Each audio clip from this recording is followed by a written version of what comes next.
Eto, maganda. This is Marzolo once again at welcome back to my channel. Kung hindi ka pa nakapag-subscribe sa channel ko, please subscribe naman sa channel ko. At maraming salamat dahil umabot na po tayo ng 1,012. Ayan po, mga kaibigan, mga kababayan, maraming salamat po sa bagong nag-subscribe sa akin na 4 na piraso, pero hindi ko yun hinahabol dahil ang hinahabol ko po ay sa magawa ko ang gusto ko, maibulalas ko yung aking gustong sabihin pagdating dito sa usaping issue dito sa ating Pilipinas, itong Pilipinas na ito na punong-puno ng kontrobersyal. Andyan yung baha, lindol, flood control, pagnanakaw, lahat, etc. Yan na po. Andito na po lahat sa Pilipinas. Kung ikay foreigner, wag ka nang pumunta dito. At kung ikay magdo-donate dito sa Pilipinas, wag na ho. Dahil hindi natin alam, hindi ko kayo na hinikayat na wag na mag-donate, kasi kawawa naman po yung mga kababayan natin, para sa akin, wag nyo hong lakihan dahil kasi mapupunta lang po yun sa mga maling kamay. Kaya po mga iba-ibang bansa, pag-isipan nyo pong mabuti. So ito, maraming salamat sa mga nag-subscribe. Ito na naman po si Marzolo. At ito, pag-uusapan na naman po natin ng mga issue dito sa Pilipinas tungkol sa flood control, investigasyon.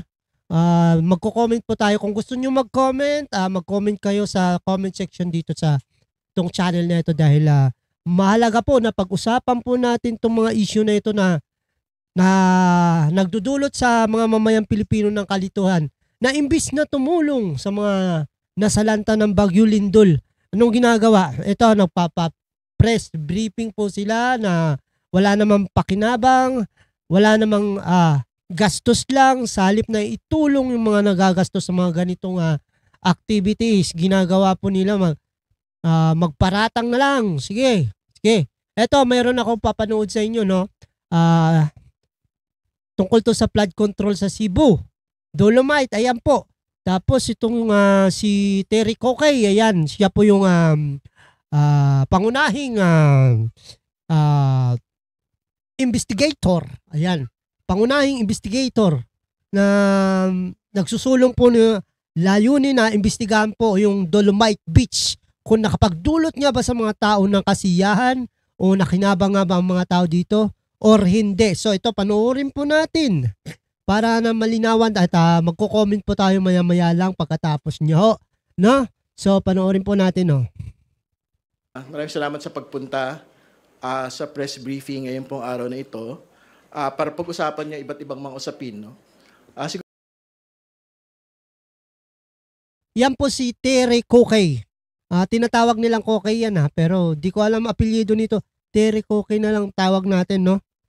So, alam natin mas cute yan sa akin pero ako, kahit papano ako nakakaintindi sa nangyayari sa bansa. Pero, ayaw ko sa mga di natin alam kung nakakaintindi ba sa nangyayari sa bansa na ito. Parang walang emosyon na pagkaawa. Samantalang tayong mga ordinaryo, kapwa ordinaryo, kahit walang-wala na tayo nagbibigay pa rin tayo itong mga to. Ewan ko kung nagbigay itong. Sige, tuloy natin. Siguro bagong lahat, nagpapaabot po tayo ng pakikiramay sa mga kababayan natin sa Visayas at sa lahat po ng mga lugar na apektado po nito pong nagdaang bagyo. No? Naunawaan po natin yung palpable anger ng ating pong mga kababayan, lalo't higit matindi po yung pagbaha at meron pong pakiramdam na hindi na naman pong muli tingnan mo yung emosyon niya. kumana yung mga flood control projects. Parang wala lang. Very important to, particularly sa probinsya po ng Cebu, lalo't higit yung pong gobernadora ng Cebu ay nagpaabot na ho talaga ng Alam mo mga kababayan, mga kaibigan, kaya lang po naggagalaiti itong tao na ito na si Terry Kokey is dahil po noong kasagsagan ng panunungkulan ni P. Duterte, Pangulong Duterte is ito po ay tinanggal sa kanyang posisyon dahil sa junker ba yun? Junker, pagbiyahe po ng hindi alam na gamit po ang pondo ng pondo po ng Pilipinas o pondo ng mga mamayang Pilipino. siya po 7 times sa isang buwan nag-travel, nagliwaliw-liwaliw sa ibang bansa. So kaya po dito po sa usaping yun is napahiya po ng todo ito. Kaya eto, nagkaroon siya ng pagkakataon na balikan ang mga Duterte. Kaya kahit hindi naman importante imbestigahan ang Dolomite Beach, ha? Kanyang pinupurso na maimbestigahan at may mapanagot. Dahil ang goal lang po nito is mapanagot po ang mga Duterte para bumaba po ang rank or ang survey ng mga Dutertes. Sana. So panoorin po natin. Pero para po sa akin is kahit anong gawin yung paninira sa mga Duterte is sa pagkakaganyan nyo, wala na ho kayong magagawa. Duterte ho talaga ang susunod na Pangulo ng Pilipinas. Okay? Ismaya. Doon po sa kalagayan ng mga flood control projects sa kanya pong probinsya, very important na immediately yung pong Independent Commission for Infrastructure, pagkatapos po ng pagpunta nila sa Davao City, ngayon pong linggong ito, ay magtungo sa Cebu at sa iba pang mga apektadong mga lugar nito pong nagdaang bagyo para makita at masiyasat kung alin po yung mga gumana, alin po yung mga kababayan, mga kaibigan, tayo po ay nakikiramay o sa mga nasawing mga kababayan natin mahihirap, na kapwa natin mahihirap dyan sa Cebu, na biktima ng lindol, flood control. So, nung previous administration, wala naman naging ganitong kaso, no? So, ngayon lang pong administration, kayo na po bahala mag-isip kung sino nga bang mayroong accountability dito sa usaping flood control, no?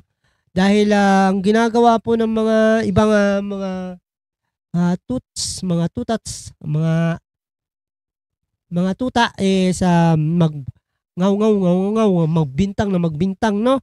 So, kayo na po bahala mga kababayan kung kanino po talaga accountability itong nangyayaring flood control, pagbaha, paglindol. Ang paglindol naman natin hindi naman natin madidetect yan Pero ang pagbaha pwede natin mapigilan kung nasa ayos lang ang pamumuno, nasa ayos lang ang gobyerno, ika nga ng iba.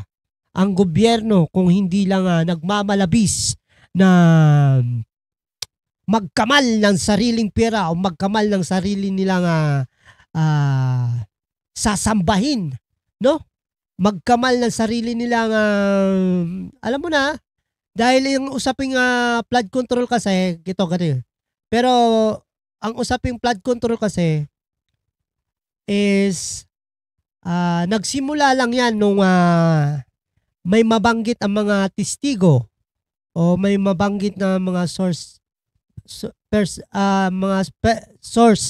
na mga mabigating tao kung sino talaga ang sangkot dito. Yan po. Kaya po sinigway po nila ang usapin na punta po kay Pangulong Duterte. Pagbintangan ng Pangulong Duterte kung ano-anong investigasyon na hindi naman natutuloy. Investigasyon doon, investigasyon dito, pero nung usaping masasawatan na yung pinuno ng sindikato or yung nagpasimuno talaga niya itong pagkamal ng mga salapi ay kanila pong sinigway. Tinigil po nila yung investigasyon ng Blue Ribbon. So ito, pag-usapan po natin mamaya-maya lang yun. No? Tapusin po natin to. Hindi gumana ng mga flood control projects po sa mga lugar po na ito. And to be very clear, ay yung pong isa sa mga binanggit na top 15 contractors, yung pong QM Builders, ay naka-base sa Cebu Province. No? So I think yung pong lahat ng kanyang mga proyekto sa probinsya po ng Cebu ay dapat pong masiyasat ng buo. Ibig sabihin, I think more or less tapos naman na po ang ICI doon sa Bulacan. And sabi ng ICI mismo, yung pong template of kickbacks and corruption ay nabuo na po nila mula dun sa testimonya sa Bulacan. So most certainly dapat ma-apply po nila yung same investigative template dito po sa pagsisiyasat, dito po sa nangyari sa pagbaha sa Cebu at kung gumana o hindi ba gumana yung pong mga flood control projects sa probinsya pong ito at sa iba pa hong mga probinsyang tinamaan po ng nagdaan pong bagyo. Yun po yung una. Pangalawa, tinatakda na ho natin yung aktual na petsa. Nito pong Dolomite Beach investigation po ng Committee on Public Accounts. Ito po ay gaganapin sa November 19. So, Wednesday po ito. No? So, ipapadala po yung mga imbitasyon sa lahat po ng mga nabanggit na po nating mga opisina.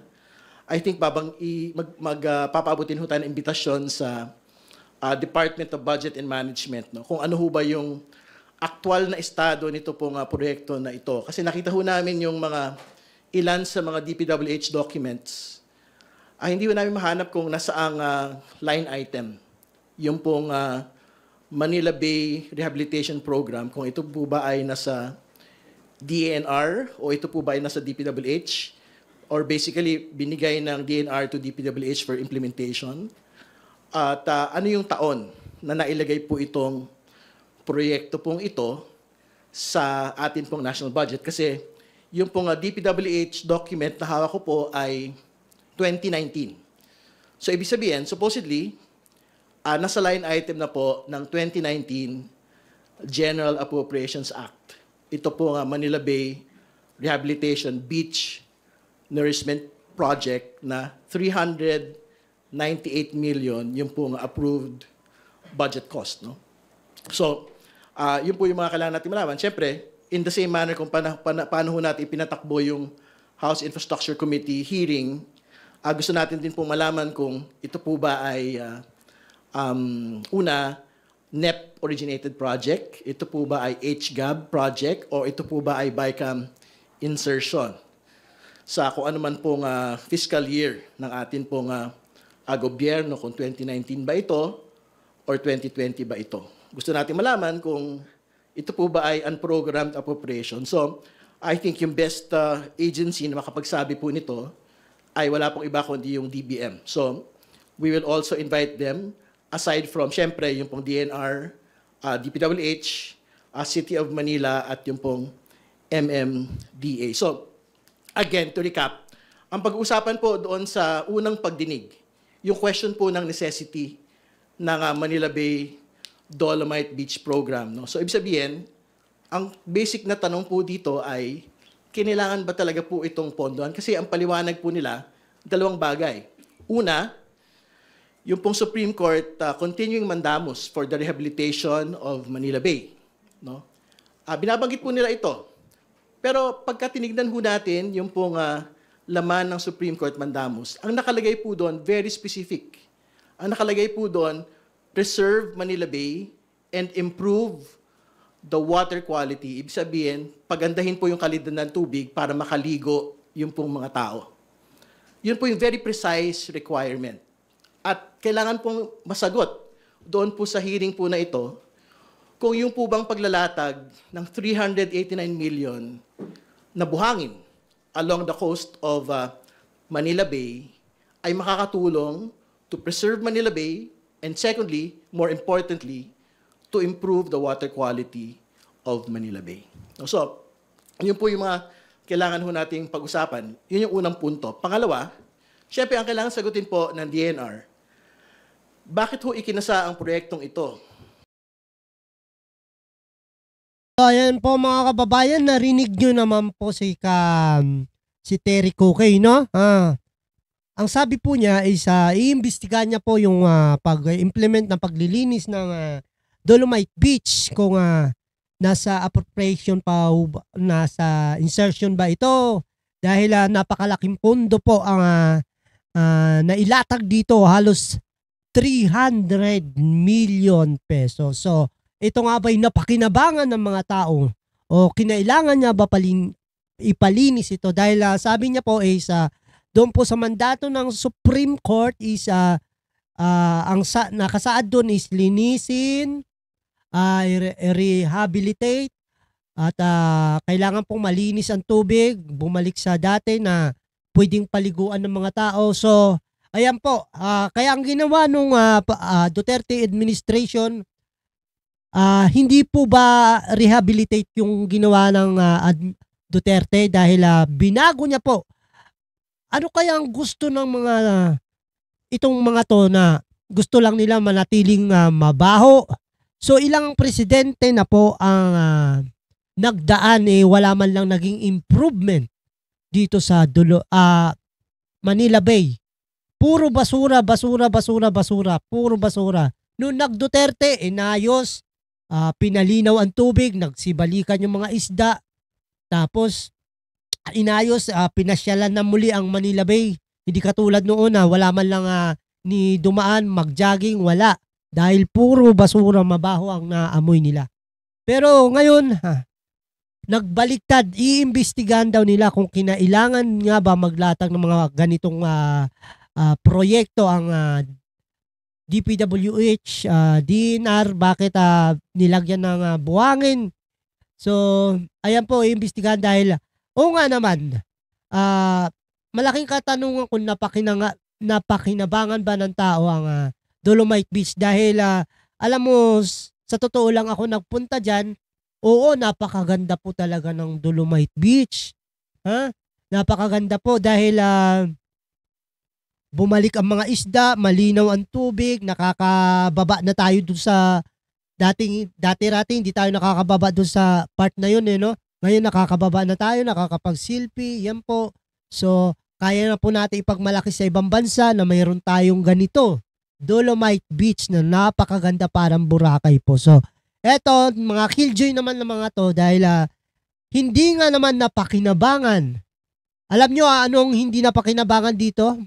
Yung pondo po. Dahil sa panahon po ng Duterte is wala pong nakinabang na kickback dito sa pagpapagawa ng Dolomite Beach. Dahil yun po ang talagang reason bakit sinasabi nitong tao na ito na hindi daw napakinabangan. Oo, hindi napakinabangan nila yung pondo dahil ilang pirasong luxury cars ang 300 million.